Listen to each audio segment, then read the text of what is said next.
So let's get to the impeachment follies. It starts tomorrow. Um, Joe Biden could have put an end to this and said, I'm going to tell my party members in the House and Senate to stand down. We don't need this kind of an exposition. You may not like Donald Trump, but we're not going to go through this because it damages the country. But instead, Joe Biden plays Pontius Pilate. Roll the tape. Let's turn to the impeachment trial. President Trump's impeachment trial. If you were still a senator, would you vote to convict him? Look, I ran like hell to defeat him because I thought he was unfit to be president.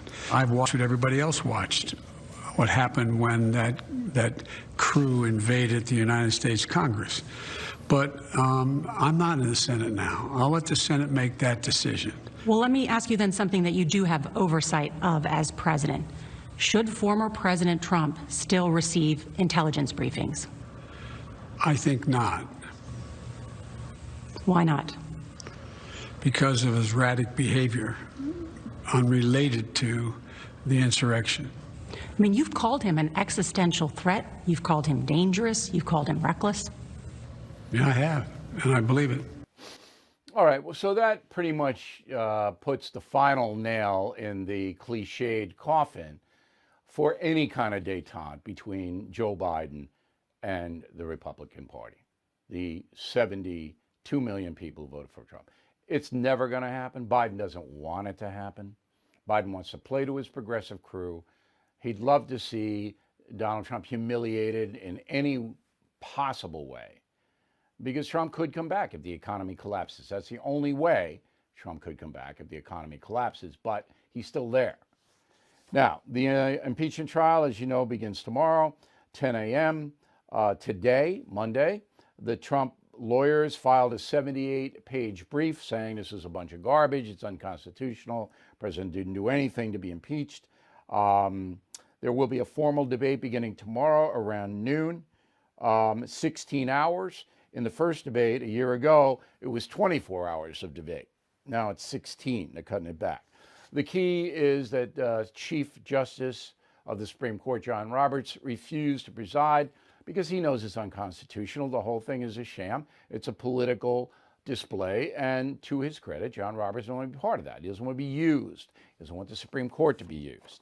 As you know, 45 Republican senators voted that it was unconstitutional. So there's no way on earth that Donald Trump's going to be convicted unless in the next 24 hours there's some kind of smoking gun.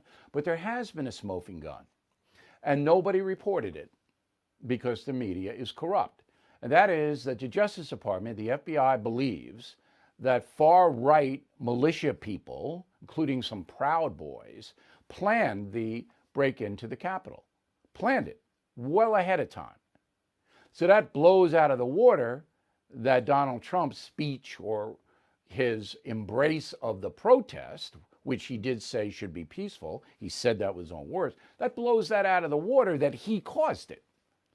If this was in motion for a month, as the FBI believes it was, okay, then Trump on the day of had no effect at all, right?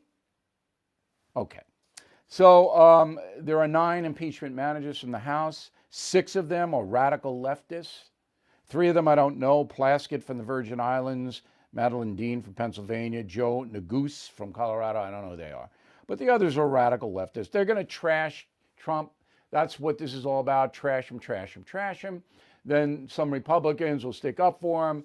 I'll cover it for you tomorrow, but I got to tell you, this is a total waste of time. It is a total embarrassment. The first one was an embarrassment. Nobody even remembers what that was all about. And now we have the second one. If I were Trump, I'd print up T-shirts that say something like, "Want to try again?" You know, with a little gavel. Or I mean, it's just so damaging. Well, Joe Biden is going to be president, and we may be in for some economic uncertainty. That's why now more than ever, I recommend you diversify with gold and silver.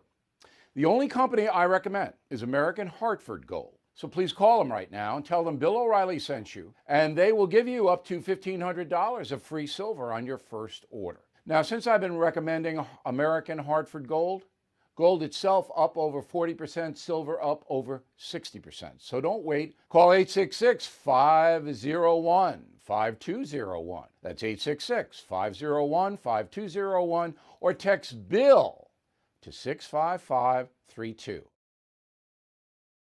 Bill O'Reilly here. Thank you for watching this video, and make sure you subscribe to the First TV YouTube page. Just hit the big red subscribe button below, and you'll get clips and highlights of my program, The No Spin News, every single day. We'll see you soon.